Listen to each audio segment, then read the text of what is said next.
Добро вечер уште еднаш за вас кои што може би малку подоцна дојдовте. Пак ќе кажам, драго ми е што можеме да бидеме заедно. Оваа вечер, тука на ова место, гледам мои пријатели, мои браќа и сестри, некои сум ги видел пред некој време, често, некои може би после подолго време, така да ве поздравувам. И сакам да ви кажам дека ќе поразговараме оваа вечер, ќе зборувам на тема што верувам дека е релевантна. И тоа не само за нас тука во Скопје, не само во Македонија, верувам пошироко една релевантна тема, а тоа е темата на алчност. И морам веднаш да кажам една работа. Вечерва нема да зборувам само за алчност која што се однесува на материјални нешта, финансиска алчност. Алчност за пари, која и таа е опасна. Во Библијата се нарекува сребролюбие, односно ние би можеле да преведеме паролюбие, како да кажам, се извинам, само микрофонот малку да го поднаместам. Значи тоа е еден момент во кој што фокусот на нашата љубов се всушност парите. Нема на тоа да сведеме, сакам да зборуваме пошироко, сакам да размислуваме пошироко, сакам да размислуваме за тоа каков дух, какви срца имаме, каков живот живееме. Ја верувам дека ако нешто лично мене ме инспирира во примерот до нашиот Господ Исус Христос, тоа е токму тоа. Тоа е Божјата великодушност. Значи, не е Бог тесен, со некаква тунел визија кој што сака да ни земе нешто. Морам да признам, во мојот живот имав прилика да имам таква некоја искривена слика, дека Бог е семоќен и дека се гледа и дека едва чека да ти ги ускрати сите твои задоволства кои што постојат. И сега ти сакаш да му служиш и му служиш заради тоа од страв и не му дозволуваш, нема тука никаков простор за некаков поблизок однос. Така да, може би, не знам, и кај вас од време на време или може би подолго време имате една таква слика за Бог. Дека Бог е, да кажеме, против сето оноа што е современо во културата, дека Бог сака сите оние наши естетски уживања, дали е тоа музика, дали е тоа можеби не знам ликовни уметности, дека сето тоа сака да ни го одземе, да го стави во една мала тесна рамка и со самото тоа да ни го отежни животот. И јас во ова име ве повикувам да ја прочитате Библијата, да го прочитате Новиот Завет.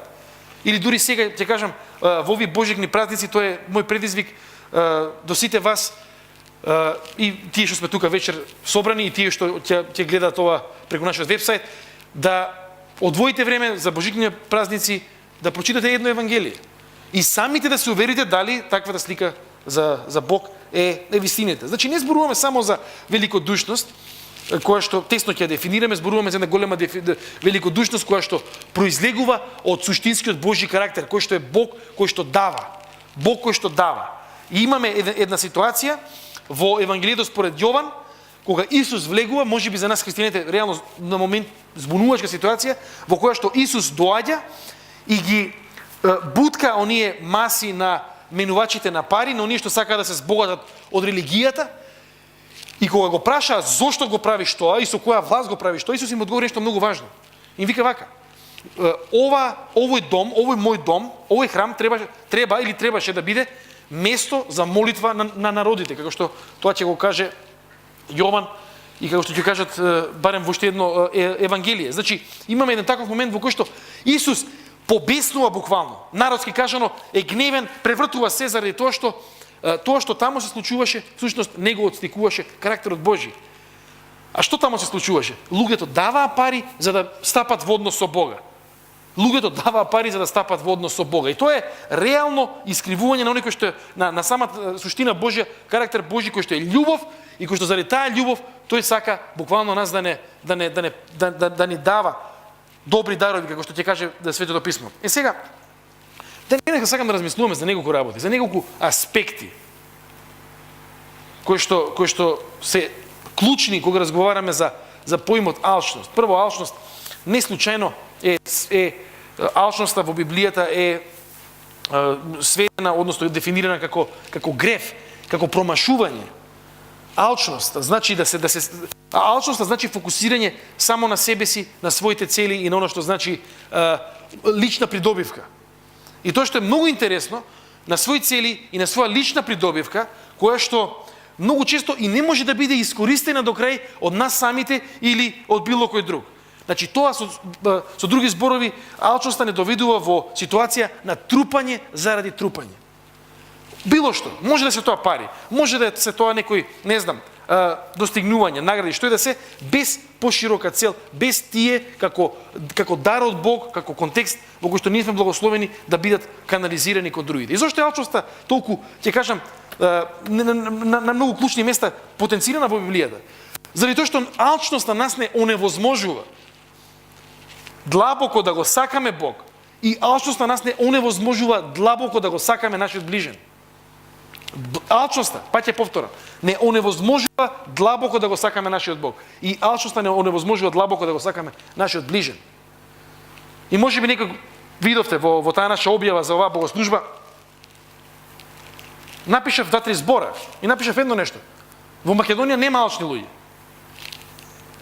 Во Македонија имаме богати луѓе со големи потреби и имаме сиромашни луѓе со големи потреби. Ама алчни луѓе ние немаме. Тоа е веројатно за некоја друга земја, тоа е за некој друг контекст, тоа е за можеби некој друга платформа од каде што би требало тоа да се каже. И секако дека таквата наша објава беше кажана со некаква иронија, со саргазам, заради тоа што таа карактеристика често пати ние поврзуваме со нешто се само богати, си викаме мора да си богат за да си алчен, види го колку е алчен и затоа станал богат од алчност, од што сакал све да прибере. И од друга страна приметуваме чудно и ке нас самите насетуваме дека и кога можеби немаме, кога не спаѓаме во таа категорија на богати луѓе, дека ке нас се пројавува тој став на алчност. И ставот на алчност, ставот на несразмерно прибирање на нешта, на ствари, на што и да е од оној добар благослов Божи кој што Бог нас не го дава во неговото создание, прибираме нешта кои што ние не можеме да ги искористиме. Знаете што ќе ви кажам? Монументи, споменици на нашата алчност во оваа држава се нашите подруми, се нашите тавани, се нашите гаражи. Тоа се монументите на нашата алчност. На ставот дека се мора да се прибере, се мора да се зачува и се мора да се чува, и да се чува до кога? Додека не скапе и до моментот додека веќе биде неупотребливо и ќе го фрлиме. Значи, нашиот став е следен. Ние ќе прибираме и ќе товариме и ќе складираме и ќе го чуваме до оној момент кога или ние ќе го искористиме или ќе биде тоа неупотребливо за било кој. Си ги знаете подрумите, си го знам подрумот, си ги знаете таваните, ги знаеме гаражите, ги знаеме нашите плакари, преполни со работи кои што можеби еден ден ќе ни затребаат. Можеби еден ден ќе ни затребаат. И дојде момент кога, не знам, ќе дојде некоја нова работа во нашиот живот, можеби некој подарок или нешто, сме се подновили, сме купиле и влегуваме во тие монументи на алчноста и си викаме, од кај да почнам? Од кај да почнам? Фармерки, кој што можеби сум мислел дека сум ги износил пред 10 години и сум мислел дека можеби пак ќе ги носам и сега ги гледам пред мене, му влосале, скапале, ниту јас можам да ги носам, ниту некој друг може да ги носи. И стојат тука и не знам што е нивната цел, да ми евоцираат не знам какви спомени. Некакво старо, не знам, решо кое што ни беше многу омилено 83-та кога идевме у Грција на камп. Не работи, ама многу ни е нас мило тоа решо, зашто го има на една фотографија. Ако можеби најдобра изложба на овие монументи, во Скопје е оној бувљак пазар што се случува во Скопје. Ја идам на него секој вторник и петок и таму гледаш еден куп работи кои што се употребливи. Ама гледаш и дека одстојале во нечии подрум или во нечија гаража доста време, па дошло времето да се тргнат и понекогаш луѓето искрено фрлаат работи кои што и самите не знаат дали се во употребна состојба или пак не се. Тоа се според мене тие наши монументи на алчноста. Подрумите. Секаде можеш да влезеш у македонска куќа, ама ако ќе речеш у гаража, не, чекај, ја ќе влезем у гаража, зашто се плашиме да не влезат у гаража. Се плашиме. Подрум. Ќе го испратам синот, ќе отиде до подрум, седите си вие тука слободно, он знае кај тоа е. И после некој време слуша само там, пау, пајат, шишиња, шипки некој. Абе шишињава ни се уствари, ако еден ден ние ставиме вино, многу се погодени тие шишиња и затоа еден ден можеби ако научам да правам вино, ќе ги употребам. И тоа се тие наши небулози, и тоа се ни тие наши некои зацкриени приказки со кои што ние криеме нешто што е многу очигледно и нешто кое што е дефинитивно присутно кај секој еден од нас, а тоа е алчноста. И ние имаме начин да ја оправдаме алчноста. Не ми треба сега, ама еден ден ќе ми затреба така. И кога нашата алчност доаѓа во контакт, кога ние самите со нашата алчност доаѓаме во контакт со големиот Бог полн со љубов и великодушност, тука неминовно доаѓа до една колизија, до еден судир доаѓа. И на моменти, ја лично се чудам кој е овој Бог и како може да биде волку великодушен во секој смисол.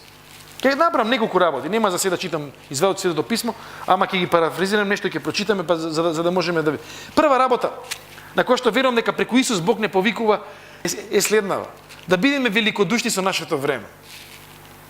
Исус за мене беше неверојатно великодушен со неговото време. Ќе си речеш Бог, богочовек, нели, отелотворен, маса народ, и одеднаш Исус ќе дојде, вика, маса народ се буткаше околу него и во еден момент вика, се сврте и праша кој ме допре. И таму една жена го допрела, сакајќи да се исцели, затоа што вика за незе се велеше дека веруваше ако го допрам само неговата облека, ако ја допрам ќе доживам исцелување.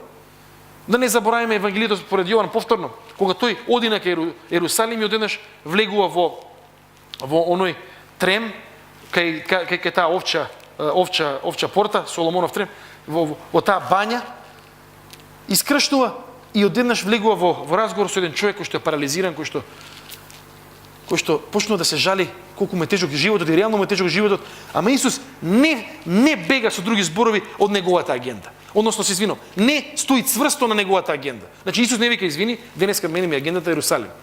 За 4 недели јас ќе поминам од оваа иста бања, значи ти биди спремен, дотере се и чешта се како што треба. Денеска, значи јас немам време за тебе. Не, тоа е интересен момент на таа активна Божја љубов, на таа Божја великодушност со неговото време. И одеднаш го гледам Исус како продолжува. И не само во една ситуација. Евангелијата се преполни со таа Божја великодушност во која што Бог им се открива и им се открива на луѓето без да гледа на сат и без да вика готово. Тој само доаѓаше до еден момент, до момент на негова лична исцрпеност во кој што повеќе едноставно немаше што да им даде на тие луѓе заради исцрпеност. Па мораше во чамет да го евакуираат и да избега на некоја друга страна. Зошто да избега? Не затоа што ги мразеше луѓето. Туку заради тоа што знаеш едно нешто, дека тој без својот длабок однос со таткото, без молитва, без тој да биде во присуство на својот татко, дека тој и како Бого човек нема што да им соопшти на луѓето, нема како да ги обслужи нивните потреби. И денес е чудно кога Бог има време за нас и кога Бог одвојува време за нас, а ние немаме време за него и ние немаме време еден за друг. И многу често ние немаме време, значи мене ми е многу интересно кога некој ќе ми каже: јас сум презафатен. Јас одамна немам сретнато човек кој што ќе ми каже: јас имам време.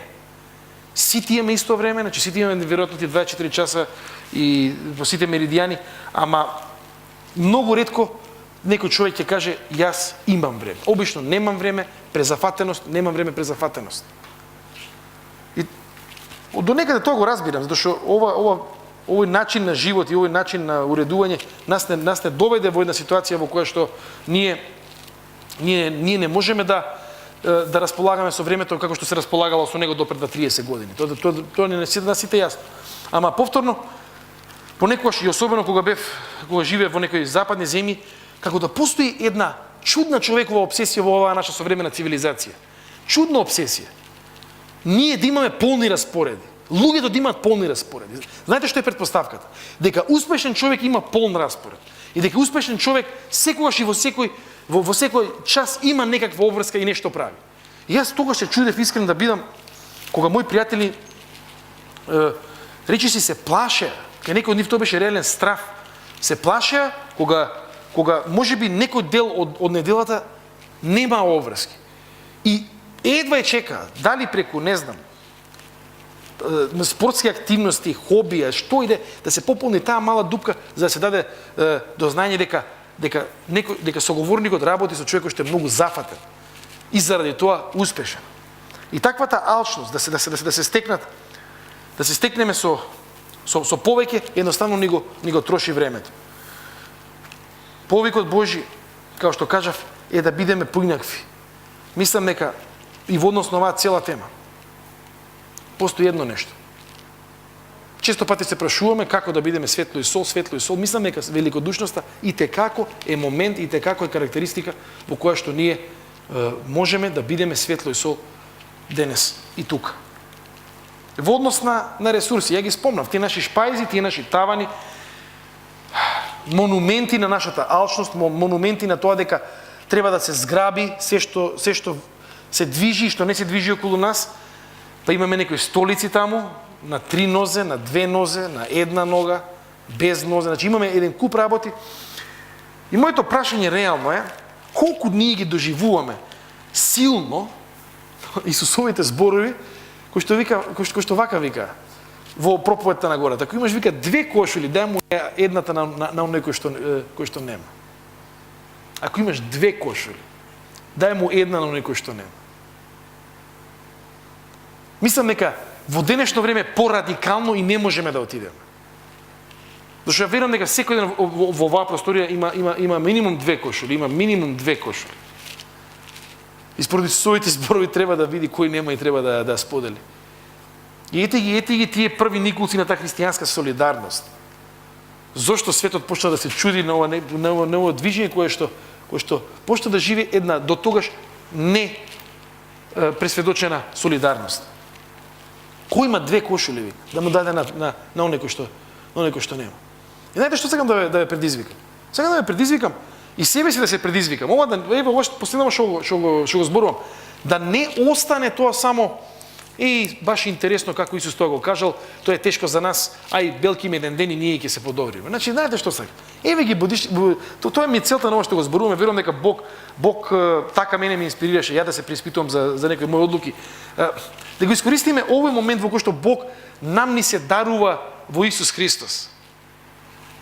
Да се преиспитаме во однос на тоа дали ние имаме можеби одреден потенцијал. Значи вака, не викам земи се продај, тоа е премногу, зашто Исус тоа го кажа на еден човек, па во избега, после рече не ми треба совршенство, ако се спасам, веројатно тоа му беше одговорот на оној богат младич, ама тоа овие Исусови зборови се за мене значајни затоа што не повикуваат на еден буден живот. Да видиме реално како стоиме со нештата. И сакам како црква, не мора, не знам, сите да знаеме, ама види ни шкафот што имаш. Види, ако имаш, може имаш 2, 3, 4, 5 кошули, може би. Или може би имаш јакна која што ти беше омилена од 3-та година средно, а сега си 40 и нешто години. Или може да имаш некои тренерки што едва чекаш да ги носиш, некогаш да ги носиш, така, кога ќе трчаш, ама некој не ти се трча за ниве 15 години. Значи имаме некои такви работи што се за мене чудни, имаме некои нешта во нашиве куќи кои што никош не ги разбрав, морам да признам. Имаме уште еден монумент на нашата заспаност. Нема да речам алчност, ама ќе речам заспаност. Во секоја куќа, во еден плакар, што се отвара, имаме кристални чаши. И ако прашате домакинот и домакинката, овие чаши, зашто се, ќе ви кажат дека се овие за посебна прилика. И ако прашате кога овие чаши се користени, која била таа последна посебна прилика во која што се искористени, домакинката ќе ви каже најверојатно дека или било тоа на свадбата пред 30 години, или веројатно таа посебна прилика се уште се чека. Се уште се чека. И кристалите таму стојат и на пролет она генералка ќе се избриша све и ја како дете бев и до ден денеска многу љубопитен и прашам: а што е ова? Имав кај моите баба и дедо имав тие кристали. Зашто се? Тие се за посебни прилики. И сега јас сум више на 40, тие посебни прилики, за чејс се тие. Ама че јас се ожени више, така ни за чејс, ни тие не испа. А сестра па неам, значи тоа не знам како ќе биде тоа чејс. Или за брат ми може да ќе биде. Значи, трагедијата гора знаеш што е. Не е дека тие не се ни за чејс, бе брат. Тие знаеш зашо се? За ништо не се. Тие се за во еден момент во бивша Југославија имало некоја мода да се купува кристал. Ете, тоа е целата приказка. И сега секоја куќа што била домаќинска, својот домаќински однос кон нештата го изразувал преку две нешта. Соодветно бирање на книги според Бојана Корица и кристал во како се вика, во плакара. Ако немаш соодветно одбрани книги на полица да ти одговараат со бојата на дрвото и ако немаш кристал, значи со куќата нешто не е во ред. Некак нешто треба тука да се превземе. И тогаш се собираат комшиите особено, нели, има заседање. Треба тука да се одлучи сега што со оваа куќа кај што нема добри книги, пошто не се исти со полиците, а веројатно таму се читаат книгите, па затоа не ги бираат по боја на дрво и со кристалите. Значи, фармерки. Ќе ви кажам за мене, ја морам да се исповедам. Пред некој месец беше. Ја открив дека имам некои 4 пара фармерки, 5 пара фармерки. Не знам дали сте ме приметили, може да од проведала не се гледа. Ја имам еден пар нозе. Ја не сум октоп, значи ја немам можност да носам 8 пара фармер или 4 пара, како реков таму. 8 ногавици немам, 4 трупани, овие ми се омилени, овие ми се за со, не знам, овие ми се за и овие ми се за кој ќе ослабам. Имате такви парчиња, така? Нели, а овие се за кој ќе здравие Боже, така. Само Господ здравие и после тоа тие. А овие се ако малце се поправи. Не да се здебелам, ако малце се поправи. И во исто време имаме наши овде сограѓани да бидеме реални кои што немаат ни еден пар фармерки. И се мачат. И можеби немаат каде да преспиат. И немаат што да, можеби нема ништо да јадат. Великодушност. Великодушност која што ќе произлезе од нашата желба да го љубиме Бога и да го љубиме нашиот ближен. Великодушност со зборови.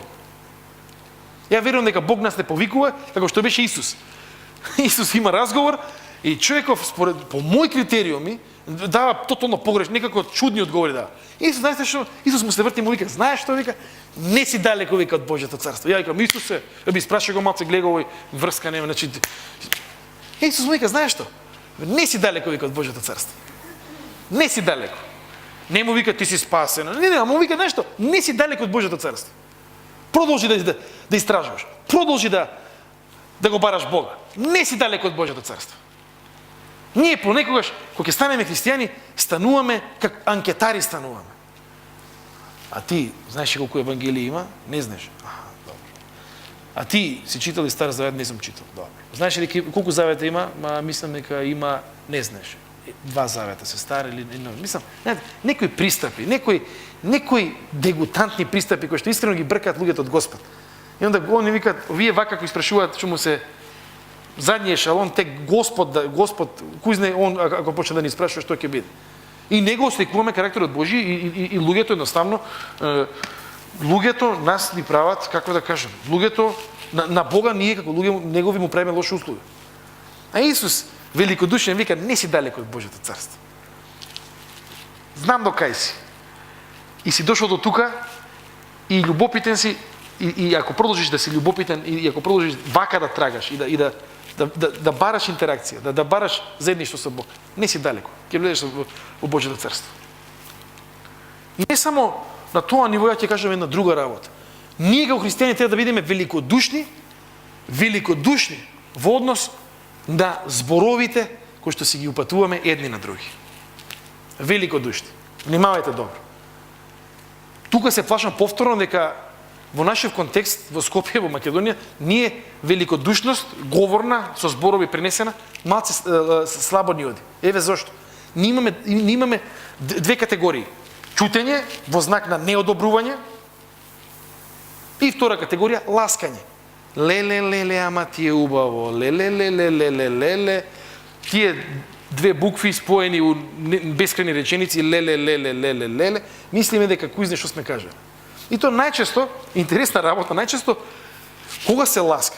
Се ласка таму каде што ќе треба да се отвори врата. Леле, баш на тебе мислевме цело време. Мислам, се чувам, како би на мене мисли цело време? Не ми е јасно таква една изјава. Или имаме некој друг момент во кој што знаејќи дека некој има недостаток во одредено подрачје, ние си мислиме дека тоа таму каде што Бог не дал, ние со ласкање ќе надополниме. Не, баш го бива. Баш го бива, многу го бива. Значи, тоа се некои наши чудни сваќања на охрабрување. И ние, така промашувајќи, така цело време давајќи само некакви зборови кои што реално ништо не значат, таквите наши ставови не носат во ситуација во која што ние не знаеме да бидеме великодушни. Знаете зошто? Затоа што да си великодушен значи, да сум великодушен значи да препознам нечи квалитет и да не се стуткам и да не се стиснам и да не пукнам у мене, туку да се отворам и да го препознам она што Бог има дадено како дар на некого.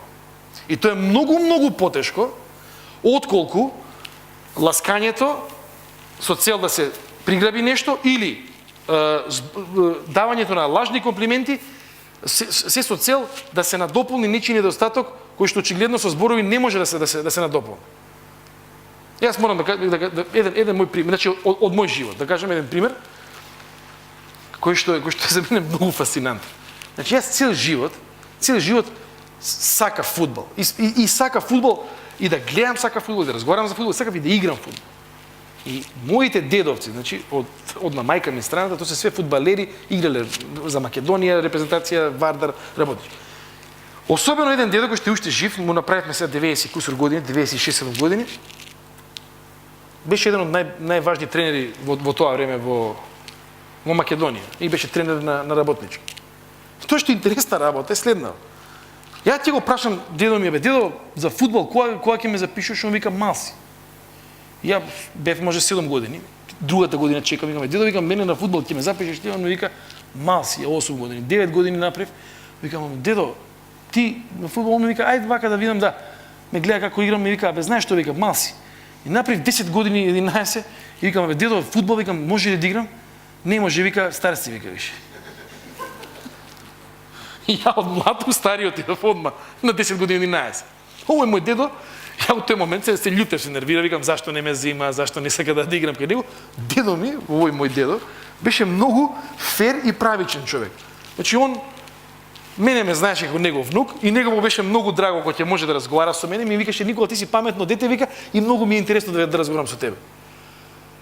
Ама затоа што не ме прими на фудбал, сакаше ми каже ти си многу паметен камен за фудбал кој што едноставно да го ставиме да игра, нема да има никаква резон, нити ќе биде фудбалер од тебе, нити иначе нешто во тој поглед ќе стане. И брат ми кога дојде, брат ми не беше ич млад, брат ми е стварно спортски талентиран, напри 7-8 години, одма го регрутираше и играше брат ми низ тие младински категории. Јас останав зачуден, зашто ја не можам. Сега кога гледам на овие години назад, вака се викам. Стварно му благодарам на таа одлучност, која што не е македонска карактеристика, да не ме земе да играм фудбал за него, затоа што ќе ми го одземеше времето да се развивам во нешто кое што реално нити имам талент, нити знам што да правам. Сега, тоа е тој момент во кој што очекуваното сценарио сите дојдат околу мене и речат леле, срам да му е на дедо ти толку се трудиш, толку си сериозен, Дедо ми не ме прими да играм кај него фудбал. Точка.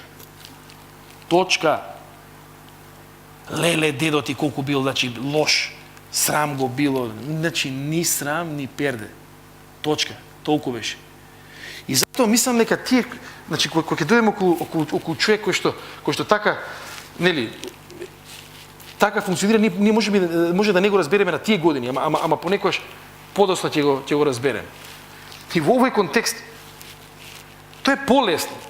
Дете мало, дедото не го пуштил на фудбал и се сите ќе му викаме леле, ама ти ќе играш во Барселона, да си жив и здрав еден ден. И сите такви некои имаме најчесто утехи.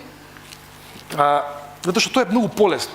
Многу потешко е кога ќе видиме некој дека има талент во одредено подрачје.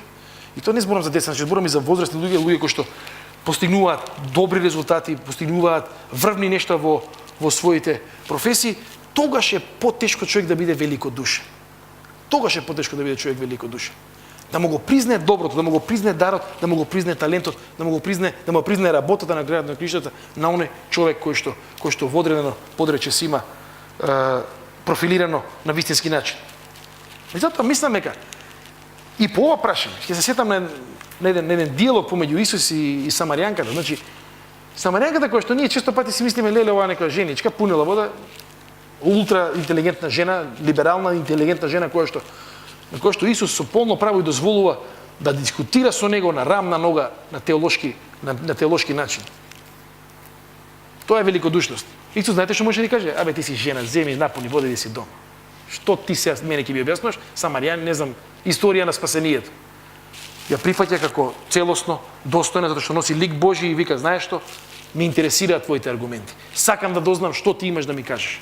Сакам да видам како ти размислуваш во однос на спасението. И кога ќе видите аргументацијата на самаријанката, воопшто не е наивна. И Исус на крај не завршува како поразен и да каже, добро, ја бев изморен, немав пиено вода денеска, иначе партал ќе те направив теолошки. Исус си вика, сакаш ти вода? И тој разговор го користи афирмативно кон незе, за да ја подигне повторно таа да биде водач, преку кој што самарјаните за прв пат после многу векови ќе го примат евангелието, ќе го примат веста дека Месијата всушност дојде помеѓу нив. Еден голем археолог, еден од моите лично примери, се вика Драгослав Стрејовиќ, српски. Човекот, како да ви кажам, човекот е сигурно еден од најголемите археолози на светот во 20 век. Драгослав Стрејовиќ се вика. Најголемите пронајдоци, да не ве замарам со археологија, најголемите пронајдоци Лепенски вир, Гамзиград, Шаркамен, значи тоа се локалитети, како да ви кажам. Лепенски вир, тоа е првата монументална скулптура во како се вика во светот. Гамзиград, тоа е Феликс Ромулијана, галери, огромно здание, комплекс еден царски во Србија се наоѓа. Шаркамен 40 километри погоре во Неготин крај. И тој човек вака вика. По една негова многу кратка, тоа ми мене омилена книга, се вика Празно поле. И вика вака, многу пати вика во мојата кариера се соочи вика со успех на другите. И се соочи вика со себе како завидувам. Како сум алчен само за моја слава, како сакам јас само да одам во некои води, да бидам на некои пиедестали, да примам награди, и како ми е тешко да го примам вика успехот на другиот. И вика, тогаш и во таквите моменти, тоа што го правам вика е следното. Човекот почина зборува, значи во неговата книга, доаѓам, се гледам вика во огледало и си викам, но. Признај го дарот кај другиот. И одам, и честитам, и учествувам во радост. И тоа е голем дар, затоа што јас верувам во едно нешто. Оној стих библиски, каде што вика плачете со оние кои што плачат и радувајте се со оние кои што се радуваат. Потешко е да се радуваш со оние кои што се радува. Многу често, отколку да плачеш со оние кои што плаче. Радоста често пати значи туѓ успех. И ако во нашето срце има алчност, и ако во нашето срце се крие завист, тоа често пати знае нас да не направи неспособни да учествуваме во радоста на другиот. Зошто сме такви? Зошто ние имаме вакви реакции? Зошто сме алчни за материјални добра? Зошто сме алчни за вакви големи успеси? Зошто мислиме дека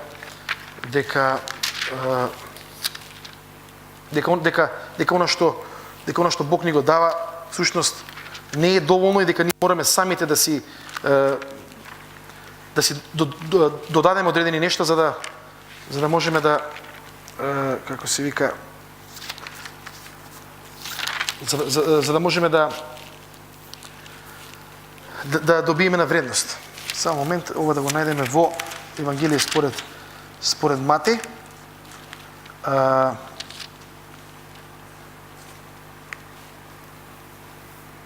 Не собирате богатства на земјата, значи Матеј 6:19, каде што ги јаде молецот и рѓата, и каде што крадците ги подкопуваат и крадат. Но собирајте си богатство на небото, каде што ни молец, ниту рѓа ги јаде, и каде што крадци не ги подкопуваат, ниту ги крадат. Зашто каде што е богатството ваше, тамо ќе биде и вашето срце. И ни зборува прво суштински дека ние мора да одлучиме каде ќе собираме богатство, за да не го стихови подолу, ни зборува за грижите. Од каде кај нас понекогаш таква алчност? Прв фактор, многу често стравот.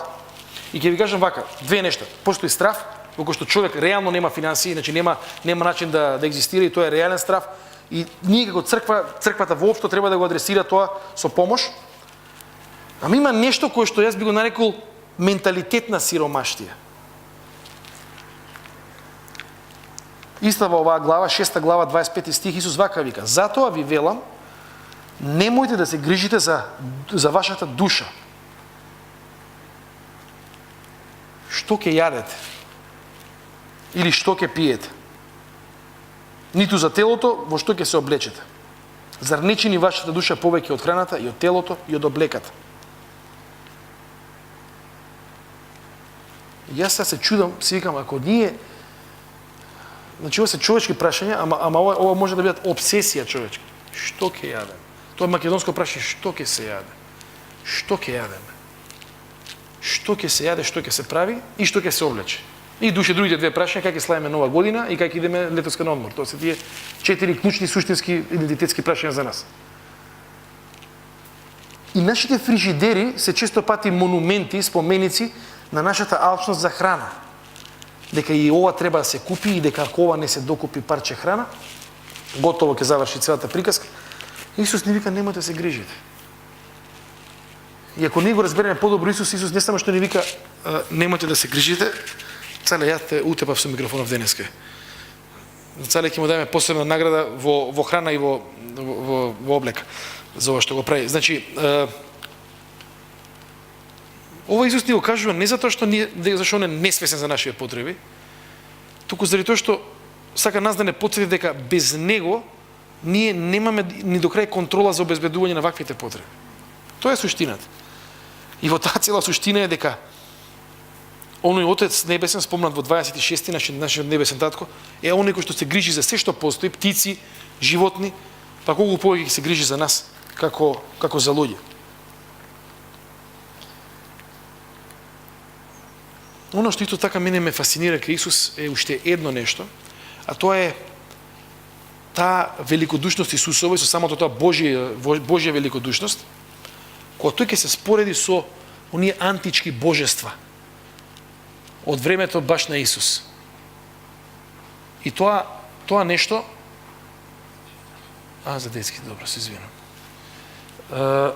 Значи, ако ги погледнеме сите антички божества и ако ги погледнеме сите овие, и ако погледнеме Исус и живиот Бог, тие се божества кои што само бараат и бараат и бараат, а Исус, живиот Бог, троединиот Бог е оној кој што само дава, дава и дава.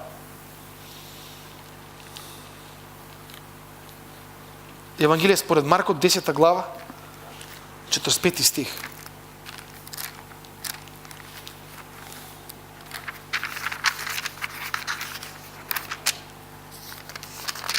Глава, 45 стих. Зашто и Синот човечки не дојде да му служат, но да послужи и да го даде животот свој за откуп на мнозина. Кога Исус зборуваше за себе и за својата служба, за својата мисија, тој суштински зборуваше за тоа дека неговата служба е да даде и да биде великодушен со она што е можеби за нас незамисливо, а тоа е со неговиот живот. Да го даде неговиот живот, како што ќе се окарактеризира тоа на друго место во Библијата, за нас дури кога бевме негови непријатели. Значи давање на неговиот живот за неговите непријатели. Не познам во моментов ни една религија во светот која што инсистира на љубов кон непријателите и која што инсистира на љубов која што може да биде преточена и во смрт за дури за непријателите. Тоа е Исус Христос. Тоа е тој Исус кој што мене ме фасцинира и ме привлече. Слушнете го гласот на Божјата великодушност. 14 глава. Да не се плаши срцето ваше, верувајте во Бога и во мене верувајте. Во домот на мојот Отец има многу места за живење. А да немаше, зарем јас ќе ви кажев, одам да ви приготвам место.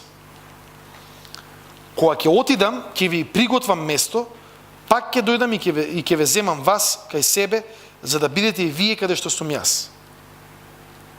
Во домот на мојот Отец има многу места за живење. ова е за мене една од најголемите покани за нас како христијани.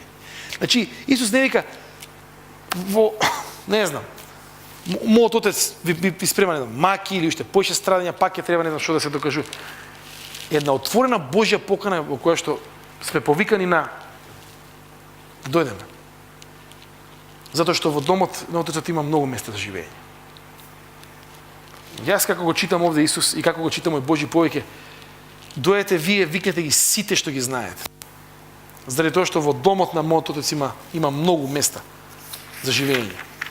Во домот на мојот Отец никој нема да остане. Никој нема да остане надвор, никој нема да остане во некаква скудица. И ќе ви кажем едно нешто. Ако имаме проблем, а сите не имаме проблем со алчност на едно или на друго ниво, сите не имаме проблем со учество во туѓа радост. Значи, лекот е во великодушност, лекот е во дарежливост.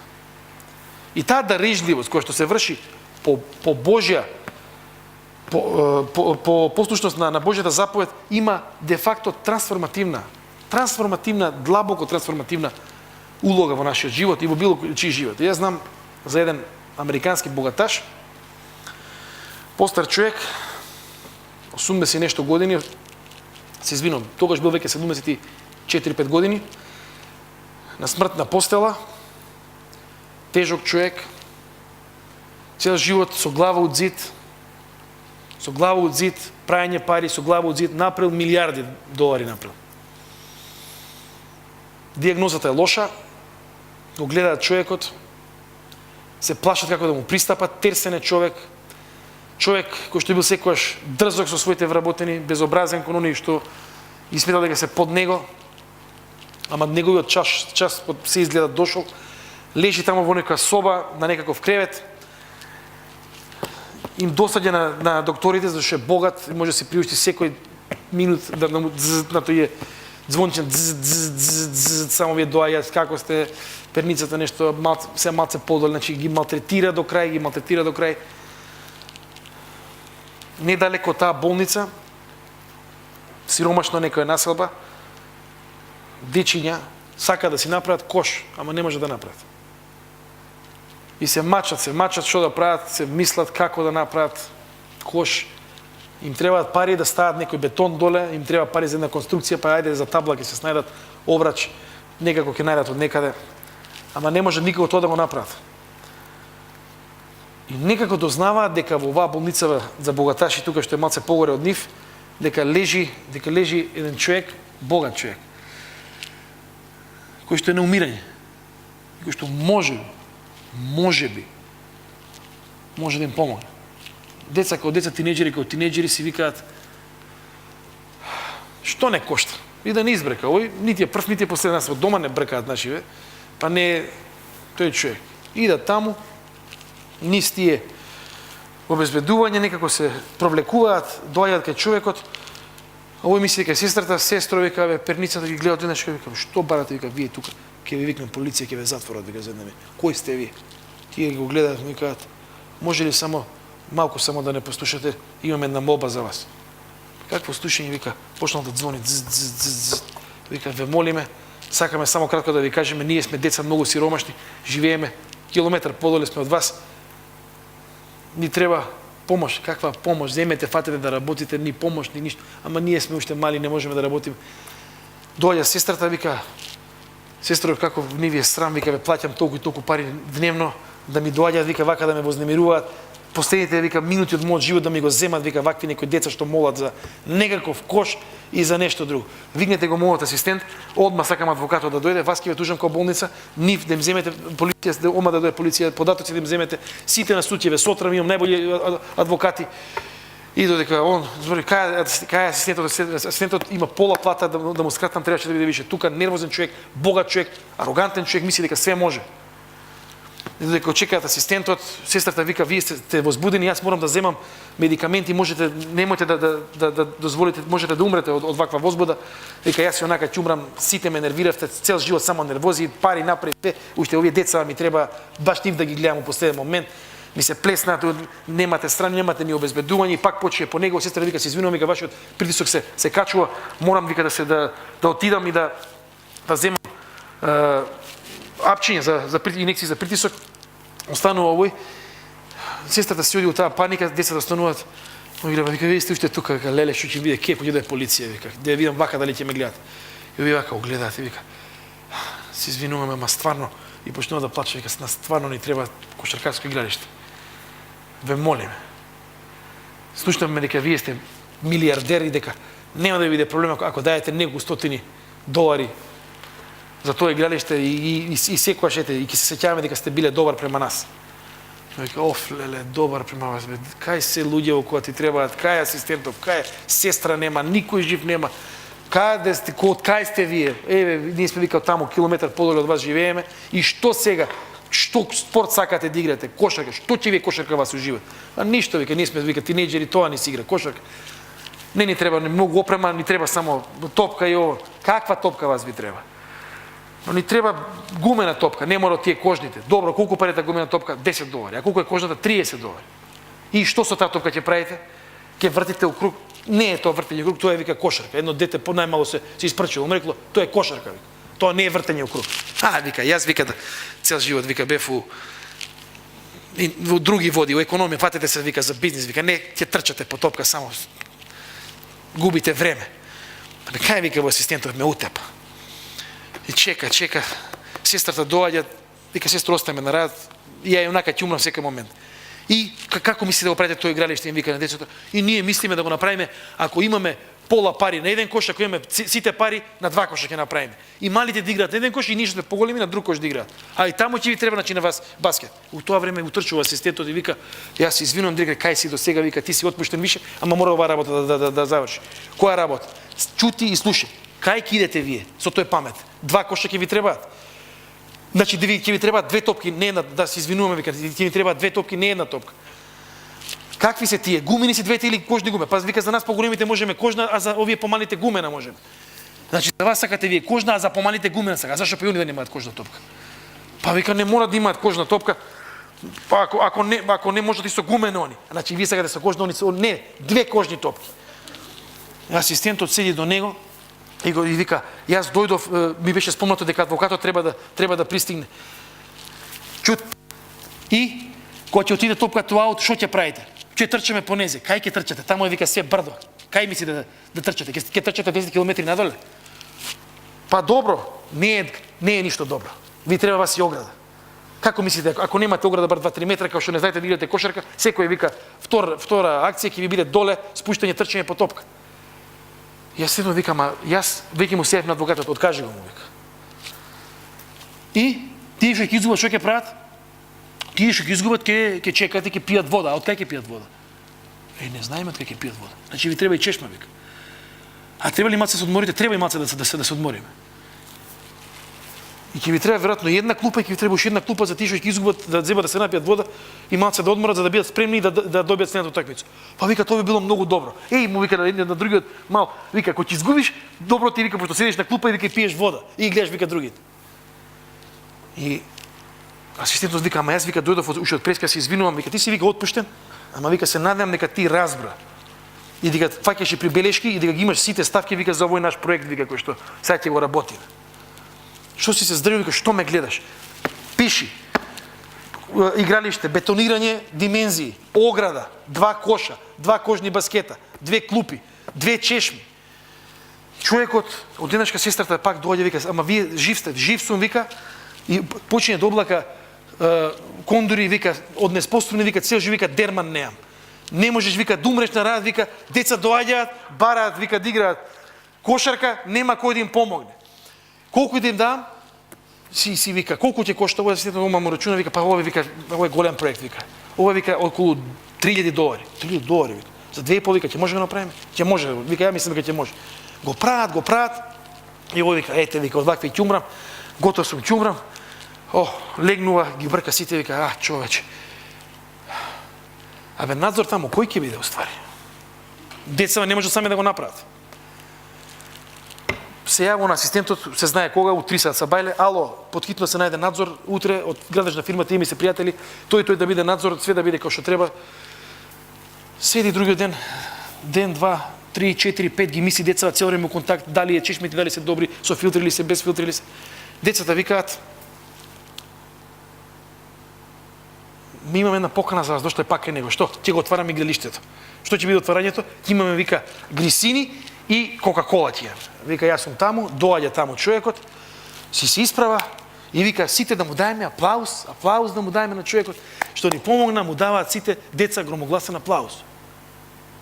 Човекот се враќа во болница, си ги зима своите куфери, трга све од ДВ ред и следните 15 години од свој живот си ги посветува на филантропија. Вакви проекти. Секој треба да има кошаркарско игралиште, секој треба да има вода за пиење, иде во Африка, иде во еден куп други земји. Трансформацијата на великодушноста има голем потенцијал. И нешто што дури нема во наши очи потенцијал. Ќе си речеш, овој богаташ, стар, арогантен, ќе ги потепа сите, ќе им викне адвокати, ги отпушта на лице место. Тоа семе на љубов, тој момент на отвореност кон ближниот и неговите потреби. Му го продолжи животот. И еден од тие Рокфелери, овој за кој што ви зборуваме, еден од тие Рокфелери, документирано е дека од таа негова смртна постела, 15-20 години живеел плюс. Затоа што не се фокусирал само на себе и на своите милиарди, туку рекол, чекај малце, јас од сега више не сум бизнисмен, јас сега само ова да го правам. Што е тоа? Не знам како се вика, кај што ќе видам потреба, кај што можам со моите ресурси да предизвикам насмевка и надеж и нов живот, тоа сакам да го правам во мојот живот. Јас сакам да ви го оставам и за себе да го оставам како предизвик. Предизвик. Да бидеме великодушни со тоа што го имаме. Да бидеме великодушни со се што ни е дупликат дома. Да бидеме великодушни со времето, затоа што не знаеме какво семе Бог преку таквото нешто ќе посее и каква сила на трансформативната љубов кон ближниот и кон Бога ќе искусиме кога ќе се отвориме на ваков начин.